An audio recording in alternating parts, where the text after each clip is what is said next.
nongeye kubaha ikaze rero nshuti zanjye z'akadasohoka babandi mwese duturamana agati gatwika kamera nge ngarutse ndi impuruza amakombe rutabangira igikano cy'imfizi ukunda asa n'ubwo harambye nkaba imusi ndangamira nkaba ngarutse mu kiganiro amabanga handi dufatanya kugerenzura amabanga y'ubukwe ubwo tukaba dukomeje uyu munsi rero nje nabateguriye ibintu bitanu bishobora gutuma igiciro cy'ubukwe kihanika cyangwa se ubukwe bugahenda cyane. Rero hari abantu bibeshya yuko ubukwe bugira igiciro cyo hejuru cyangwa se kiri hasi bidatewe na nyiri kugutegura, ariko uburyo ubiteguramo nibwo butuma ubukwe buguhenda cyangwa se ntibuguhende kandi bukagenda neza cyane. Ese waba wari uzi ko hari ibintu bituma ubukwe buhenda kandi bitari ngombwa?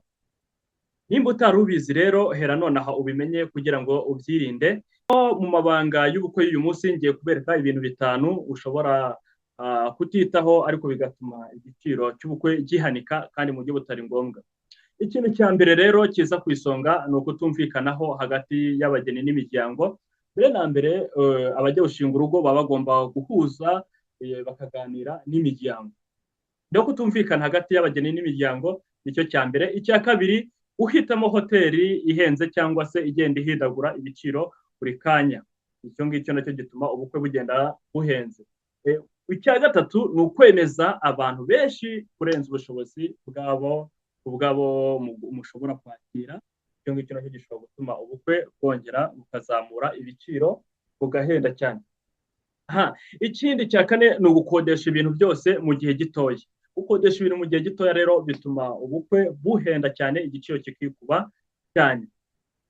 Ikintu cya gatanu rero ni ugukoresha serivisi zitavugwaho rumwe. Ukuvuga ngo iki rero ni ukuvuga cyagiye mukoze ibintu ku munota wa nyuma mukaba mukora serivisi mutarimo kubasha kumvikanaho. Reka tugende tubisobanura. Duhere ku ngingo ya mbere, aho kutumvikana hagati y'abageni ndetse n'imiryango, aho bituma igiciro cy'ubukwe cyongera kwiyongera kigahanika cyane. Kuko ugomba guhuza imiryango yose, yaba ari umuryango w'umukobwa ndetse n'uw'umuhungu, igahura ikaganira mukarebera hamwe ubushobozi buhari, mukareba aho mugomba kujya ute, aho mugomba guhurira horoshye ndetse hatavunye uwo ari we wese, ubundi mugakoreshamo igiciro gitoya. Ariko mu gihe mutumvikanye, hari igihe musanga mwaguze n'ibintu bitari biri ngombwa, ugasanga umuryango umwe waguze ibi ngibi kandi byari bihagije, ugahita usanga n'undi muryango nawo wabyishyuye, icyo gihe igiciro cy'ubukwe kikaba kiriyongereye mukamukoresheje ibintu by'umurengera. Ahangaha rero inama nakugira ni ukubanza kuganira, mukaganiriza imiryango yanyu, mukumvikana, mugaha umurongo umushinga wanyu w'ubukwe.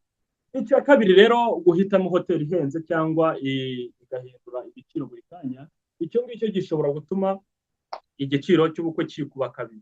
Hoteli ihenze cyane ihanitse n'ubundi ishobora gutuma igiciro cy'ubukwe kizamuka kandi bitari ngombwa. Bashobora no gukoresha ahantu hari ku giciro cyoroheje kandi bikagenda neza cyane, bitagombye ko amafaranga ashobora kwiyongera. Ahangaha rero ushobora gusanga nimba ihindagura ibiciro, ugafata ukabukinga hoteli cyangwa se n'ahandi hantu ushobora gukorera mu gihe cy'ukwezi, ugasanga ibiciro bongeye babizamuye, mu by'ukuri baba bakwiciye bije. Ibyo rero ugomba kubyirinda, ukareba hoteli itaguhenze cyangwa se ukareba ahantu hataguhenze kandi hatajya ahendagura ibiciro. Icya gatatu rero, nk'uko twabonye, kwemera abantu benshi cyangwa se gutumira abantu b'umurengera. Biriya bituma igiciro kiyongera, kuko usanga nimba ari wabaze kwakira abantu runaka, abantu 100, abantu 70, ugasanga watumiye ugejeje kuri 200, icyo gihe niba urapangira 70, urumva yuko biraza gusaba gukoresha n'amafaranga utigeze utegura nyuma yaho. Ukodesha ibintu byose mu gihe gitoya.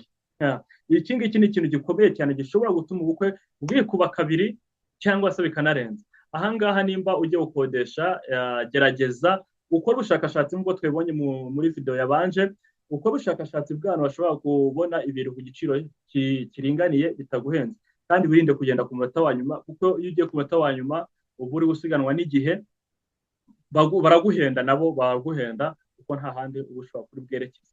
Rero ibyo ngibyo byirinde. Icya gatanu, gukoresha serivisi zitavugwaho rumwe. Ni ukuvuga ngo mbere na mbere nimba mugiye gukora ubukwe mukaba mukoze serivisi mutabanje kumvikanaho, muzasanga mukoresheje amafaranga y'umurengera, usanga igiciro cy'ubukwe kirahanitse. Rero byirinde mubanze mubiganireho, ubundi buri kimwe cyose mugende kigendeye ku murongo nk'uko mwabipanze. nk'uko twafashe urugero rwandi rwa bwa bukwe bwa miliyoni nk'uko twabipanze hahandi mukabibona, n'ahandi rero mubanze mufate ikintu cyose mugishyire ku murongo wacyo.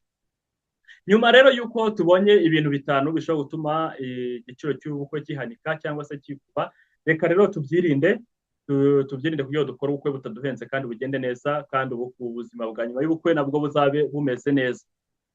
Njye rero uri kubagezaho iki kiganiro amabanga y'ubukwe, ndi MC Ndangamira, kandi uyu niwo umuyoboro wanyu wa YouTube ni MC Ndangamira. Mugende mukore subscribe kugira ngo amabanga y'ubukwe atazegera abacika, ndetse munasangize video ku bandi bose bakora ubukwe, ndetse nawe wandike muri comment icyo ushaka ko nakukoreraho cyangwa nakuganirizaho amabanga nakumenera y'ubukwe kugira ngo ubukwe bwawe bugenze neza.